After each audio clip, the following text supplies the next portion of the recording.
Happy Friday, TGIF. This is First Take. Thanks for being with us. Alongside Skip Bayless and Stephen A. Smith, they're both in the house promptly. I'm Molly Karam. A sight for sore eyes. What up? Bristol, what up? Connecticut. What up? How are you? Bristol's finest in the house. I didn't take any chances with the traffic. Yeah. I stayed here overnight. Yeah, way to go. I stayed enjoy here yourself? overnight. Oh yeah, you know, Yeah. I chilled. I had a decent time. Good. Good. I'm all right. Got some Yeah. sleep, hopefully. Oh, I got We got a lot to get into. Yeah. By the way, before we get into Yeah. that, I want to congratulate Molly on picking Peyton last night. That was impressive. Thank you. I know who to side with moving forward. 1-0. Oh my goodness. One for the good guys. Congratulations, Wait, Molly. team Skip over there, Yeah. right? So what we doing here? Skip and Skip Jr. No, Molly, Kid Bayless and Kid Karam. Molly could get in on the pick. She could do that. She could do that. She's qualified. Yeah. Bring it. Okay. It's okay. It's okay. Even though I don't know about the objectivity. Don't be scared. Don't be I'm always scared. scared. I'm always scared. All right, next Let's question. go. Coming up, we're diving into all the Week 2 NFL matchups. We'll break them down. The guys are going to pick winners. That is in just a bit. But first, Thursday night football. Peyton Manning looking good at Arrowhead last night, throwing for 256 and 3 TDs. It's the first time in his career that he's won a game in regulation after trailing by 7 or more points with under a minute left in the fourth. Jamal Charles' second fumble of the game with just 27 seconds was returned by Denver corner Bradley Roby for a touchdown, costing the Chiefs the game and completing a ridiculous comeback in the Broncos' 31-24 victory over Kansas City. Peyton looking like himself. Jamal Charles with those costly errors. Skip, did the Broncos win this or did the Chiefs lose it? Stephen A. Smith, Peyton Manning won it. Period. End of story. And talk about a sight for sore eyes.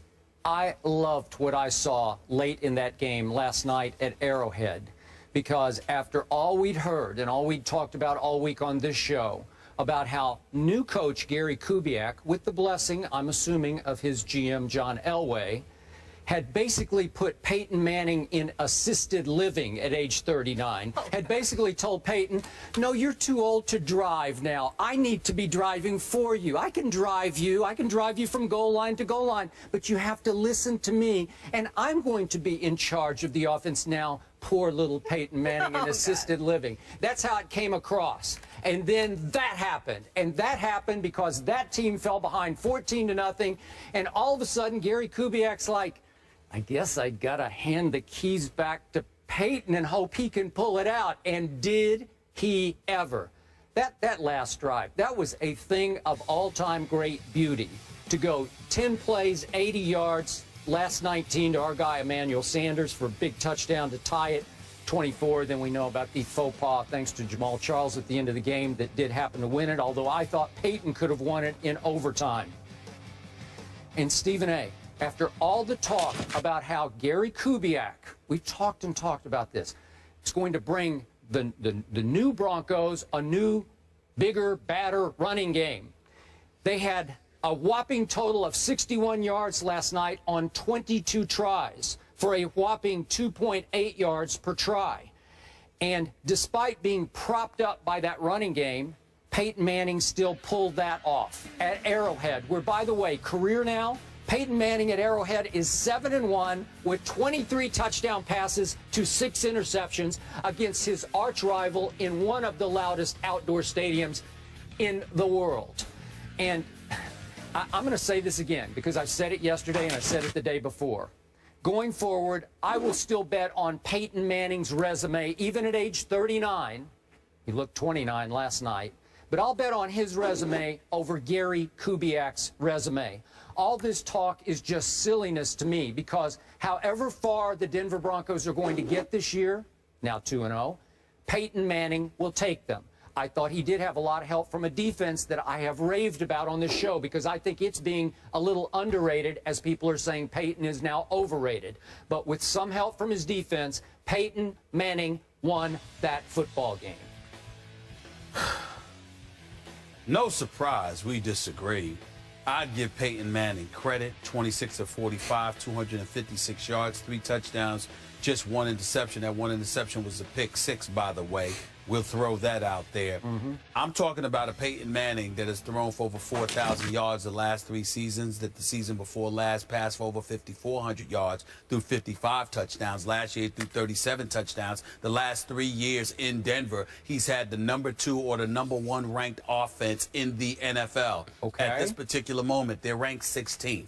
So when you sit there and you want to You mean in this season they're ranked 16th? So far. Well, they played the Baltimore Ravens. I understand all of that. Well, there's Peyton Manning. Yeah. And Peyton Manning has played a lot of elite teams over the last 3 years. It hasn't stopped him from doing his thing. Usually the problem has been with Denver's defense, which, by the way, is not a problem anymore. That defense for Denver is big time. It is legit. They are no joke, and Von Miller is a big-time brother right there. This boy can play, okay? And he goes out to get after the quarterback. Even DeMarcus Ware. I thought DeMarcus showed me some flashes DeMarcus Ware last showed night. up. Yeah. Showed up. Dallas, you know, he ain't finished. Let's just put it that way. Yeah. Having said all of that, the reason why I would still say to you that as great as Peyton Manning was when it counted, and we certainly should take nothing away from him, Kansas City Chiefs turned the ball over 3 times.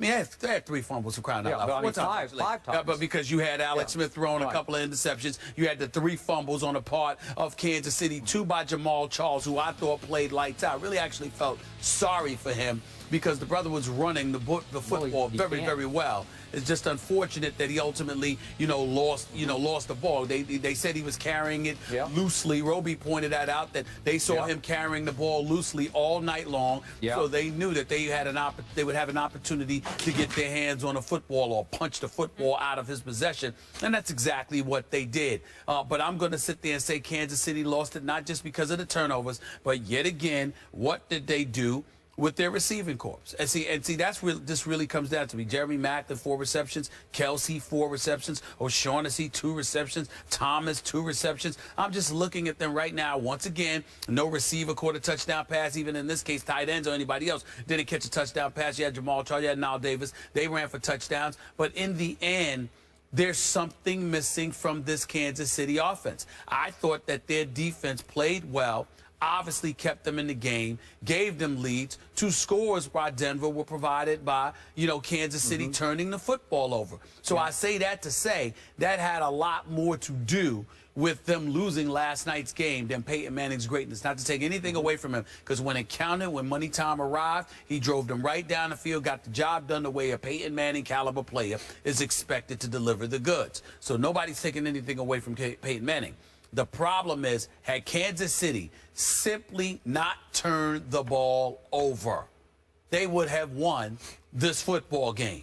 They didn't beat them. They beat themselves more so than the Denver Broncos beat them on this particular night. We know Denver's the better team as far as I'm concerned because they got Peyton Manning on offense and they have that defense, whereas Kansas City has their defense and they've got Alex Smith on offense. I just don't see it. Once again, he's not bad. The guy has a winning record. I think his record right now as a starter is 40-18-2, okay, or 40-18-1 rather. But I just look at him and I see a guy that when it's time to make a difference, to really elevate yourself to another level. Is Alex Smith going to do that? The answer is no. What he's going to do is he's going to manage the game. He's going to be consistent and methodical and relatively productive. He won't beat himself. He won't lose a game for you, even though he gave up pick 6. But what he will do is he will sit up there and essentially be neutralized in the event that you need him to step up and get it done for you. Jamal Charles was who you were going to have to rely upon to get that job done. I wish Andy Reid hadn't called a pass play before the half, which enabled Denver to tie it up with the pick 6. So then obviously recognizing he made that mistake at the end of the first half, he turned around near the end of the game and said, let's be relatively conservative and conventional here and give the ball to Jamal Charles and just go into overtime. And sure enough, he got the ball short. A lot of people were ripping Andy Reid for just doing that without kneeling on, just like letting the clock run out. Well, yeah. Hey, Jamal Charles is as dangerous a breakaway back as there is in all of pro football. I agree with you. So I'm okay with handing him running a draw play. I can't knock Andy Reid for that. What I can knock Andy Reid for is letting Alex Smith throw that pass. If you're going to throw a pass in that situation near the end of the first half, throw it downfield so even if it gets intercepted, the likelihood of it being returned for a pick 6 is null and void. he put himself in a position for Alex Smith to get caught out there like that. That's 7 points that it cost the Kansas City Chiefs, and I think they had a lot to do with them losing this game. Point of order. The reason I'm going to give Denver's defense more credit than I'm going to blame Kansas City for those 5 turnovers, I thought 4 of the 5 were forced errors by the defense, where they made a play to dislodge the football as opposed to just a poor pass or a careless fumble or whatever. Somebody just lost the ball. I thought Denver was attacking the football. I definitely think they were attacking the football, but I think that the reason why they were doing so is because, as Roby pointed out, he saw Jamal Charles carrying the football loosely all night long. In that case of the interception by Alex Smith, that is not a pass play you call in that situation, in my estimation. I think Denver was waiting for it, so I think those were 2 giveaways. Okay, here's my other issue with your critique. You cannot blame a team for losing that you don't think was good enough to win in the first place, because you're also telling me you're not sold on Kansas City. Yeah, but I picked them to win last night's game. Okay. So that does not apply to me. I picked them to win last night's game. Okay, I did not. All right, then. And I said yesterday in the first hour of the show, you were a little belated to come to the show yesterday, but in the first hour, I said that, once again, I'm not sold on these Chiefs as a big-time Super Bowl contending type football team. And it starts with that quarterback. I'm sure he's a nice guy. This is nothing personal against him. They were 0 for 7 on 3rd down at home against your arch rival. You're going to have a hard time winning the football game when you're 0 for 7, especially when you turn it over 5 times. But it all comes back to an Alex Smith, and you just said it. He's okay. Some days he's pretty good, and some days I've always he's felt not that way good about enough. Alex Smith, which is why I said, even though Joe Montana told me that there's no way on earth he would have let Alex Smith go, he would have kept him in San Francisco, even ahead of Colin Kaepernick. I certainly maybe if you surrounded him with an even better football team with better skill people, maybe better receivers. I don't know, but I still don't think so. I think the Chiefs are who I thought they were, and they're not as good as the Broncos, so I'm not going to blame them for not being as good as the Broncos in the end. Well, the other thing that I would point out about the Denver Broncos that none of us need to forget, Molly, Skip, C.J. Anderson and Ronnie Hillman, you need to have a better running game than what they gave you last night. 61 yards rushing. Well, I'm just saying that's a big, big deal, because we can sit there and talk all we want, but the less effectively they run the football, the more it puts pressure on Peyton Manning. And in this at this particular juncture of his career, regardless of how much everybody's raving about the resurrection of Peyton Manning because folks thought that he was dead, I certainly didn't think so, but there's something to worry about in terms of age, attrition, father time, etc. Peyton Manning went down a couple of times, but he wasn't even touched. He just sort of rushed, and it was like, psh, he just went down. But that's just smart. I'm not. That's how you play till you're 39, right? You're not hearing my point. You give up to fight another day. You're not hearing my point. But I was drinking the Kool-Aid with the running game, too. That zone blocking scheme, we talked about it back in California. That was your first show. You brought it up. And they haven't run effectively at all. I thought that's what was going to happen. Absolutely right. And what I'm saying to you, Skip, is this. All I'm trying to point out, I'm not saying that Peyton Manning was not smart.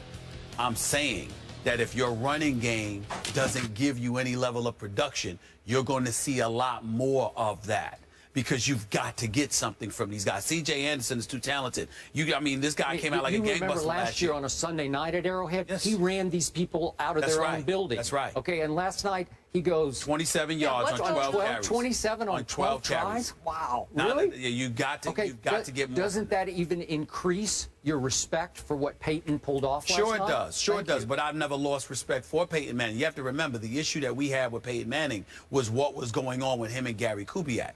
We did see some level of regression from the time that he got beat up by St. Louis last year, and then he incurred the hamstring injury. I think that's when it started. Yeah, but then a hamstring injury against San Diego. The issue with Peyton Manning was his health. It was not his game. But then when you combine questions about his health and age and father time with potential differences that may have been in existence with him and Gary Kubiak, now you've got a problem. So then, now you're coupling all of that with the absence of a productive running game.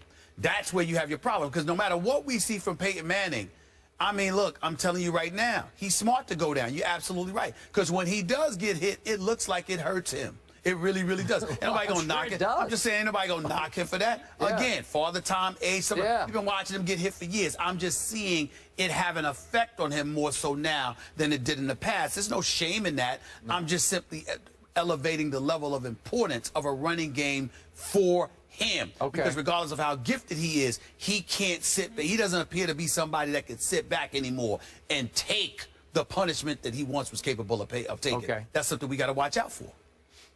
Coming up, I also want to hear where you guys think they'll end up if they'll go all the way to the playoffs, and we'll discuss the tension between potentially the quarterback. Well, we'd like to hear what you Garrett got to say about Kubiak. that too, Molly. We will. You're We're going to Peyton discuss. expert, We're going to We want to hear. that later on. All I'm saying. Last